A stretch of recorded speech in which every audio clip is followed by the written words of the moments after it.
Today is Octavia's birthday. Her mother holds the newborn pony in her forelegs, stroking the child's still damp mane, and she coos softly in her ear. Octavia's dad enters the room, staring down at his new child. So, was it a colt? Her mother, still exhausted from the labor of childbirth, shakes her head. No. Philly. The stallion's face twists in disappointment. I see. Well, I suppose she'll do. He leaves the room, not even bothering to ask his daughter's name.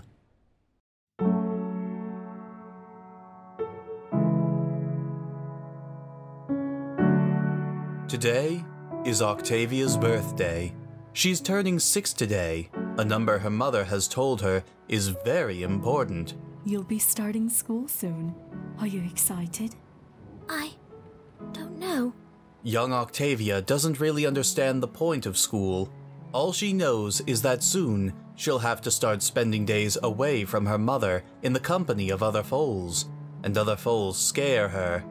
Octavia's mother sets a plate down in front of her, in the middle of which sits a small, plain circle of cake from the local bakery. It's not much, but it's the most her mother can afford. In the middle of the cake are 6 lit candles, and those delight the young Octavia most of all. Blow them out, Tavi. Make a wish. Octavia wishes that school would start next year instead, and blows out her candles. Her mother applauds her daughter, patting the young filly on the head. Oh, my little Tavi's growing up so fast. Now, as soon as your father gets home, you can open your present. As if on cue, the front door opens. Octavia's father plods in, his mane damp from the rain outside. Her mother stands, crossing the room to speak to her husband. Welcome back, dear. How was practice? He grunts, looking over at Octavia. The gray filly shrinks in her seat under his gaze. Why aren't you practicing? Her dad asks, staring down his snout at her. Mama made me a cake, and... No excuses! You think I got into Canterlot Philharmonic by spending my days eating cake? Your scales have sounded sloppy lately, and your performance of You Sans Visage was a mess. I expect more out of you, Octavia. Yes, sir. She starts to stand, then looks back at the silver-wrapped parcel still on the kitchen table. But can I at least open my... After. If I'm happy with what I hear, that is. Today is Octavia's birthday. She's turning 13, not that it really matters. Already, she's the star of the Canterlot Youth Orchestra, and the local musicians' clubs hail her as a prodigy in their weekly publications. She walks home from school as soon as her classes let out, keeping her eyes on the ground. Not a single student attempts to speak to her, and she makes no attempt to speak to them. The Fall Festival performance is coming up next week, and she's behind on her practice schedule. Her right forehoof has begun to cramp, throwing off a lot of the more delicate hoofwork required in her solo segment. Right now, though, her mind is focused primarily on the piece of paper laying in her left saddlebag. When she gets home, it is the first thing she removes, taking a deep breath before stepping inside. Her mom, as always, is the first to greet her. Welcome home, Tavi. Her mother wraps her forelegs around her daughter, giving her a welcoming squeeze. What's that you got there? She points to the piece of paper clutched in Octavia's mouth. Octavia takes a few steps into the living room, making sure she's within earshot of her dad before answering. He's seated in his favorite armchair by the fireplace, several sheets of paper in his lap as he studies his own compositions, looking for flaws. It's a scholarship from the Manhattan Academy of Arts.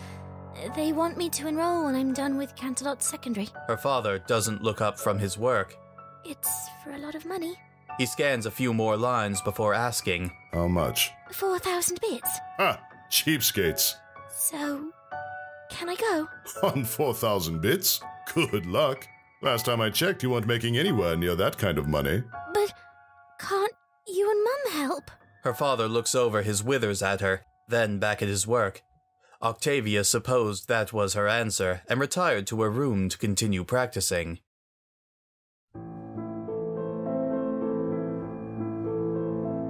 Today is Octavia's birthday. She's 16 now, almost finished with her last year in secondary school. Canterlot Philharmonic has already offered her a position as second cellist, despite having no official degree or certificate of merit. Tavi, please. No. Tavi, he wants to see you. Did he say that? Well, no. He didn't, but I know he does. It's not happening. Remember that time I broke my leg, slipping down the stairwell? He never visited me. He was very busy, Tavi. Too busy to visit his own daughter in the hospital. Of course. Tavi, he's your father. He loves you. Octavia looks at her mother as if she just said the single stupidest thing imaginable. That's a lie, and you know it. Tavi. Octavia's mother tries to wrap a foreleg around her daughter, but Octavia shies away. No, I'm not seeing him. I'd be happy if I never saw him again in my life. 2 days later, her mom informs her that her father is dead, and she refuses to attend his funeral. Today is Octavia's birthday. She's 20, a grown mare now. Her mother calls her to wish her a happy birthday. She sounds old to Octavia, far older than she did 4 years ago. Living alone has taken its toll on the poor mare, as little as she wants to show it. I love you, Tavi. Happy birthday. It's the only time that day she'll hear those words. Today is Octavia's birthday. No call comes from her mother. She passed away a few months ago. Octavia did attend her funeral and even composed her most moving elegy. It probably could have won awards if she'd performed it anywhere else, but she felt it was proper that it only be played once. She missed her mother more than she thought she would, especially because, without her, Octavia has come to realize how incredibly empty her life has become. She left the orchestra behind and now plays solo shows in Canterlot's finest music establishments. It pays well, incredibly so, but it's not exactly the best platform for socializing. She has fans, dozens, if not hundreds of them, but not a single one of them cares for anything about her besides her music. Never has she had someone ask to speak to her or try to get to know her better. They only want to know when they can expect more material from her. She's terrified that, if she ceases composing, she'll lose all forms of contact with other ponies. Without her music, what need has anyone to care about her? Today is Octavia's birthday. She wobbles slightly as she steps onto the bridge, the alcohol making her brain spin. What am I doing here? She feels like her home is somewhere around here, but she can't seem to concentrate. Only a few minutes ago, she was down at Quarter Notes Music Club drinking shot after shot of highbrow whiskey. She made passes on a few stallions, but most turned out to have mare friends already, or were obviously put off by the drunk mare clinging to them. Just the thought of all the rejection makes Octavia want to curl up and cry. She manages to wobble halfway across the bridge when the water below her catches her eye. Gripping the railing, she stares at the current as it rushes along. She could end this all right now. All the loneliness, the sadness, the unappreciated work. It could all be gone. But no, she's not the suicidal type, right? Octavia teeters again, trying to muster the courage to jump. It always seems so easy in the movies. But no, she can't. She's better than that, right? She vomits over the side, cold sweat breaking out across her body as she belches up whiskey and bile. Stomach empty, she falls back onto the concrete floor of the bridge, shaking. She's 23 now. Today is Octavia's birthday. She's given up any hope of actually finding someone to spend the day with. It's been weeks since she's even talked to another pony. She's been cooped up in her house day in and day out, trying to compose, but the music won't come to her. She's 24, and it feels like she has nothing left to give. She dreams about her father a lot these days, hearing his voice, his disapproval. Ever since she was a filly, all she'd ever wanted was for him to smile at her, to nod in approval, to say she did a good job, something. But every success was merely the bare minimum, something to be expected. All Octavia wants is for someone to tell her she's worthwhile. Not her music, but her. Since her mother passed, she's never been told, "I love you." I like you, or even just, it's nice to see you. She's made a lot of trips to the bridge since that night after quarter notes. Soon, she's afraid she won't make it back. Today is Octavia's birthday. She's 25, and she's not going to see 26. There's nothing left for her now. She's going to do it. Calmly, she sits at quarter notes and sips her glass of wine. Strangely, she's not even scared. Somehow, she knew this is where her life was headed. From the very beginning, she'd been nothing. Only her mother ever saw anything worthwhile in her, and now she's gone. All of Octavia's music career had collapsed. She plays no more shows, composes no more music, has no more fans. She's nothing. And so, in a way, it's not even really suicide, just an admittance of fact. She's just finished her glass when she hears an unfamiliar voice behind her. Excuse me. Octavia looks up, expecting a waiter asking for her tab. Instead, she sees, well, something she's never seen before. The stranger is tall, incredibly so, and stands on two legs. He looks vaguely familiar. Octavia thinks she may have seen his picture in the paper. Something about an alien visitor. Are you Octavia Melody? Yeah. Years without any real social interaction have stunted Octavia's manners. She can only stare up at the stranger now introducing himself to her, wondering what on Equestria he could want. Is it, alright if I sit here? She nods, mentally preparing herself for whatever inane questions he might have. I've, been listening to a lot of your old records lately. They're really, really good. A brief bubble of pride blossoms in Octavia's chest, but is quickly snuffed out. Thanks. No, really. I don't think you understand how much this music means to me. I've really never heard anything like it. Oh? I mean, it's not the best, by any stretch of the imagination. Maybe it's not, but I've been captivated ever since I found your Compositions Volume 1 record. You've really got talent. Octavia bows her head, humbled. Thank you. I haven't heard something like that in a long time. Yeah, of course. But hey, can I ask you a weird question? At that, her eyebrows raise. How weird. Well, are you okay? Okay? A cold sweat breaks out on Octavia's neck. By anyone's definition, she is most certainly not okay, given what she'd been planning. Why do you ask? I don't know. Maybe it's just me being nosy, but you suddenly stopped releasing music last year. And now that I've found you, you look a little unhappy. Octavia shrugs. Just the way I am. Alright, just thought I'd ask. He lapses into silence but doesn't leave. Beneath the table, Octavia's hooves begin to fidget. This is the first time she can remember that a pony, or whatever this stranger is, asked her about herself, about her feelings. Is that really all she was going to say? Wait. Can I tell you some, personal stuff? Of course. The stranger leans in, staring into Octavia's eyes with genuine concern. In spite of herself, she blushes. I think I'll need a little more wine first. She orders an entire bottle of Chardonnay, and, when it arrives, pours a glass and begins her story. It all seems to spill out of her, like pulling the plug on a tub of water. Her father, her desire for affection, never getting it from anyone but her mother's death, her unfulfilling career. By the time she reached the end of her tale, she'd had enough to drink that she even mentions the suicide attempt. She's crying now, tears making a mess of the fur around her eyes. The stranger leans across the table and takes her hoof in his hands. He doesn't say anything, but he holds on to her lightly, as if he wanted to drag her away from the edge she dreamed of. Today is Octavia's birthday. She's woken up early by an obnoxiously loud knocking on her door.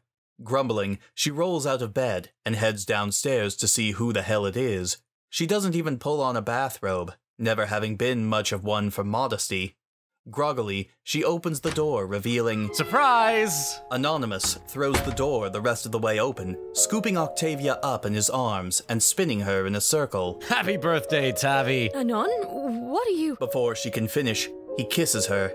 Immediately, all of her surprise and anger leaves her, and she throws her forelegs around him and kisses him back. The two of them have been dating for almost 8 months now, and Octavia's never been happier. Granted, she still probably doesn't look terribly happy to the average pony, but she feels it. On the inside, she feels lightweight and radiant, as if she were glowing everywhere she went. Anon carries her inside, laying her back on the bed. I'm gonna go fix breakfast. You just lay right there, okay, cutie? Octavia blushes, smiling. Just don't keep me waiting too long, okay? He nods, then scrambles back into the kitchen. When he re-enters, he's carrying a big tray laden with pancakes, scrambled eggs, hash browns, and a glass of orange juice. He sets it next to Octavia, and then, sneakily, dips his head under the covers. None. The two were married a month later. Today is Octavia's birthday. She's 35 now, and she's starting to feel it. Her waistline is getting a little pudgy, which she's incredibly self-conscious about. Anon says it's adorable, but she can't help but be a bit jealous of his prime physique. The guy is an exercise nut, and it shows. Still, she's happier than she's ever been. She's started teaching cello lessons at Canterlot Primary, running young colts and fillies through their scales, and trying to get them to learn the notes of the staff. It's frustrating at times, but it's the most she's ever enjoyed a job. On weekends, she still plays private shows to keep money flowing in, and to keep herself relevant. But she finds that, as the years go on, she cares less and less about being relevant. Anon's smile when he gets home from work, the tears in his eyes after hearing her new compositions, the pride in her students' eyes when they master a particularly difficult sonata. That's what's important to her now. The front door opens and Octavia hears her husband's voice. Hey, Tavi. He strolls in, hanging his suit coat by the door and settling his guitar case by the corner of the living room. Octavia can only stare at him, her heart feeling close to melting with the love it contains. Welcome back, Anon. He looks over at her, as if sensing the change in her usual greeting. Is everything all right? She nods, throwing herself at him and wrapping her forelegs around him. Yes, everything's wonderful. In spite of herself, tears are flowing down her face. Whoa, Tavi. He kneels down and wraps her in his arms, burying his face in her mane. I'm so happy, Anon. Me too, Tavi. Me too. All my life, I've never been a very happy pony, Anon. I've never felt anything like this for so long. It's so perfect. I know it is, Tavi. I know it is. I love you so much. You too, Tavi. That night, she makes love to Anon with a passion she didn't know she had in her. Every single inch of her body feels electric, tingling, and alive. She wants to feel Anon, to taste him, to let him know just how important he is to her. When they finish, she collapses alongside him and curls up in his arms. It's the best she's ever felt. Today is Octavia's birthday. She rises early, much earlier than usual, and begins to dress herself. Her bed is empty, a feeling she's still getting used to. She catches a cab to take her down to Canterlot General, then calls the elevator for the 11th floor. At a room on the end of the hallway, she stops, takes a breath to steady herself, and enters. Anonymous lies inside, staring out the window. He looks so thin and frail, the muscles he worked so hard to achieve having withered away since the sickness. He doesn't hear her come in, so she lets out a small cough. Hey, Anon? Anonymous turns around, smiling at her. Hey, Tavi. Good to see you. Yeah, you too. She crosses the room quickly, wrapping him in her forelegs. He returns her hug, giving her a little smooch on her forehead. I brought you something. She opens her bag and hands him a small tin of sweets and a copy of Musician's Digest. On the front is his picture. Your new release made quite the stir. They wanted an interview, but... She cuts herself off before she could finish. That really wasn't something to tell Anonymous about. But they didn't feel like doing it at a hospital, huh? He begins coughing, raising a handkerchief to his mouth. When he pulls it away, little flecks of blood dot the white linen. Does it hurt much? Octavia places a hoof on her husband's shoulder. It doesn't feel great, but it hasn't gotten any worse yet, so... After 3 months in, he doesn't want to jinx anything by saying, I might get better soon. So... maybe? Anonymous shrugs. Maybe. Octavia bends in, placing a kiss on his cheek. I hope it's soon. Things aren't the same back home. Yeah, No one to make messes for you to clean up? Well, that. And no one to keep my bed warm. Octavia kisses him on the mouth now, circling her forelegs around the back of his neck. He leans into the kiss, then quickly breaks it off as he begins to cough again. When it finally subsides, the handkerchief is splattered with red. Anonymous wheezes until he regains his voice. Oh, by the way. He reaches to a stack of drawers next to his hospital bed, removing a small, silver-wrapped package. Happy birthday, Tavi. He kisses her snout as he hands it to her. Anon, you're in the hospital. You didn't have to get me anything. As if anything could stop me from getting my favorite pony a birthday present. Come on, open it up. Tentatively, Octavia begins to pull the wrapping off of her gift. Beneath the paper is a boring cardboard box, which she pries open with tentative hooves. Anon, this must have cost a fortune. It wasn't cheap, but it's not every day my Tavi turns 45, right? Octavia smiles sadly, lifting the new bow tie out of its box. It's the same shape and style as the one she wears now, but the strap is a dark, smooth satin, and the pink is a more mellow, darker shade. And in the middle of the bow sits a single rose quartz stone, catching the dim hospital lighting and reflecting it in sparkling pink patterns. It's so beautiful. Octavia feels tears forming in her eyes and quickly tries to blink them away. 45. Am I really that old? Old? Nah, don't say old. More like experienced. You're still as lovely as the day I met you. Anonymous reaches out and cups Octavia's cheek.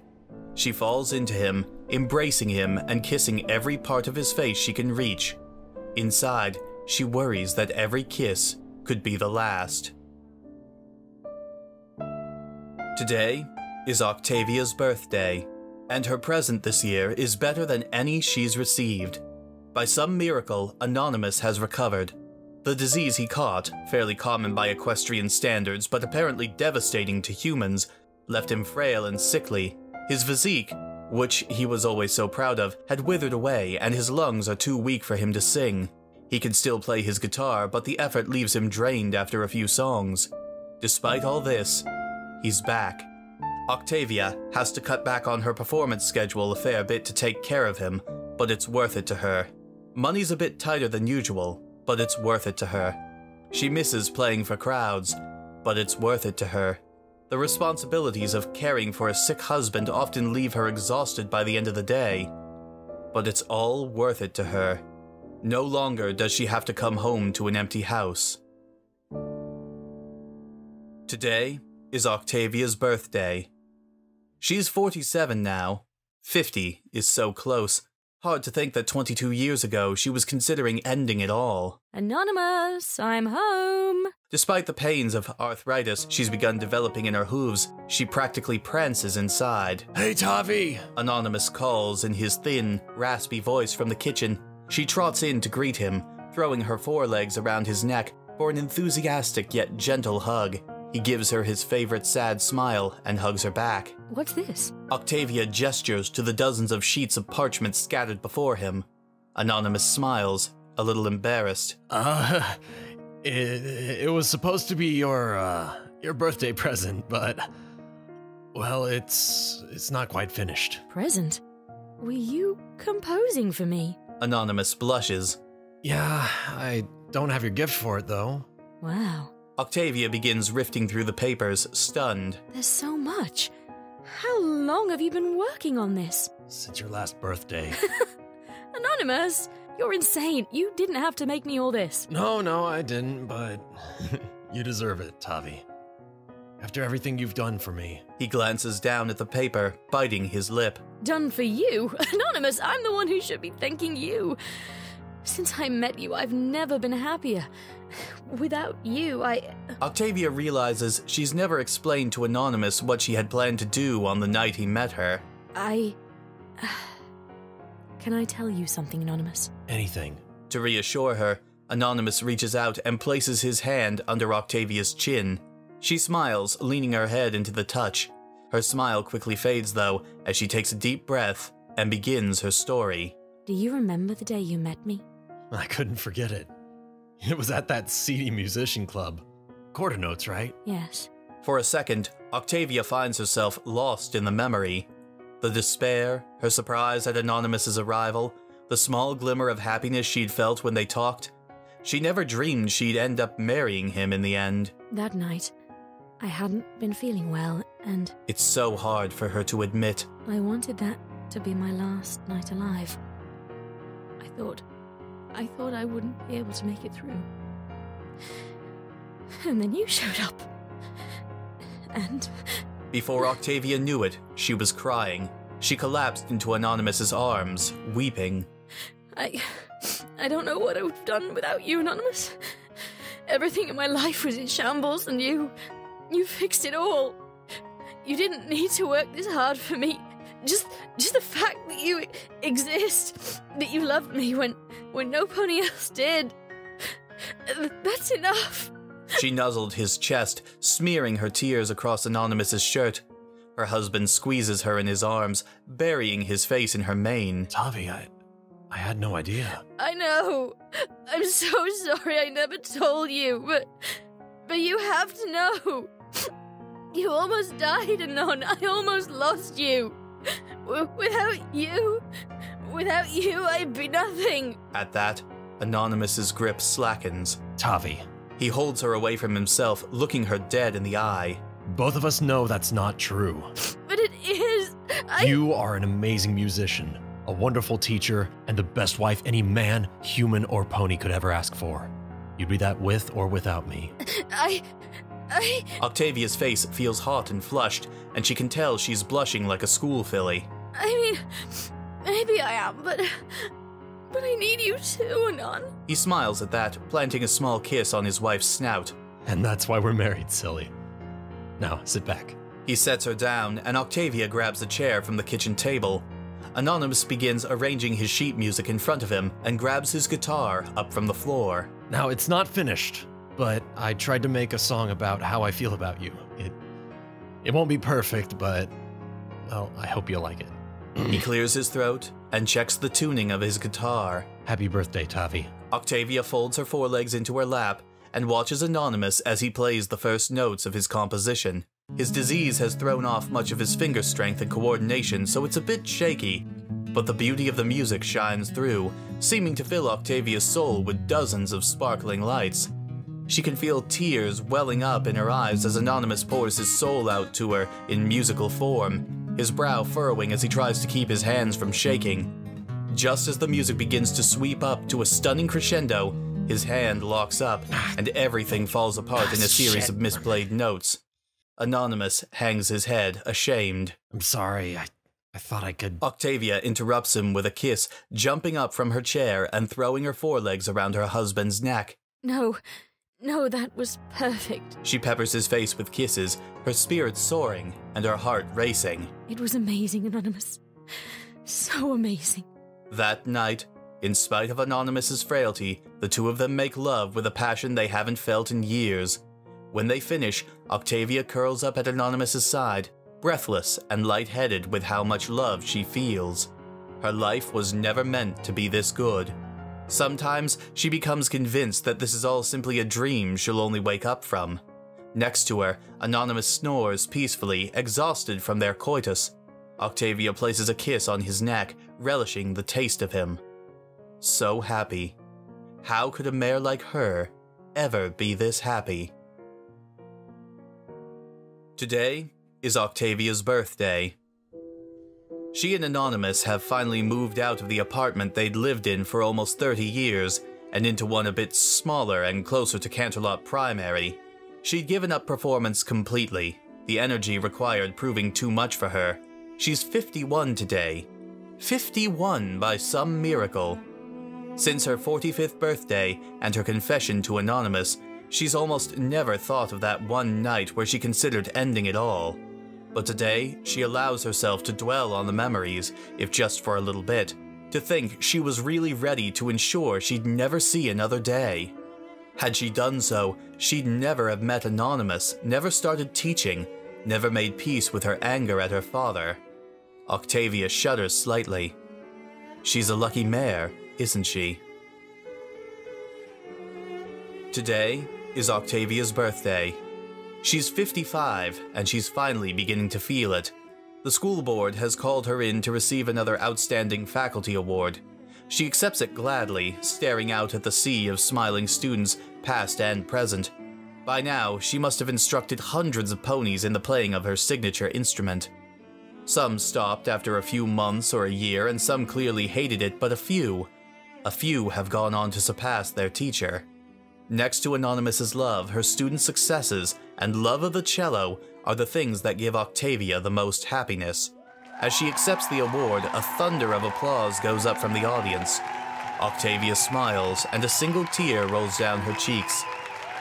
All these lives she's touched. How could a pony like her give so much good to the world? Today is Octavia's birthday. She's 60 years old now. There's no doubting it anymore. She's an old mare now, and with age have come certain sacrifices, as they do to every pony. Anonymous is in the hospital again, the disease's effects beginning to wear down his aging body, and this time, Octavia knows there will be no more miracle recoveries. Her teaching hours are shorter than they were when she was younger, and she spends nearly all her available time in his hospital room. The two don't talk much, as Anonymous's lungs are nearly wasted from his sickness, but she can tell that her presence is comforting to him. Every time she enters the room, he smiles at her and forces himself to croak a few words out. Hey, Tavi. Shh, Anonymous. The doctor said you weren't supposed to speak. He gives her a sly grin as she approaches, laying her hoof on his head. I know, but I can't help myself sometimes. He breaks down into a fit of coughing, tears streaming from his eyes. Octavia grabs a tissue to dab them away.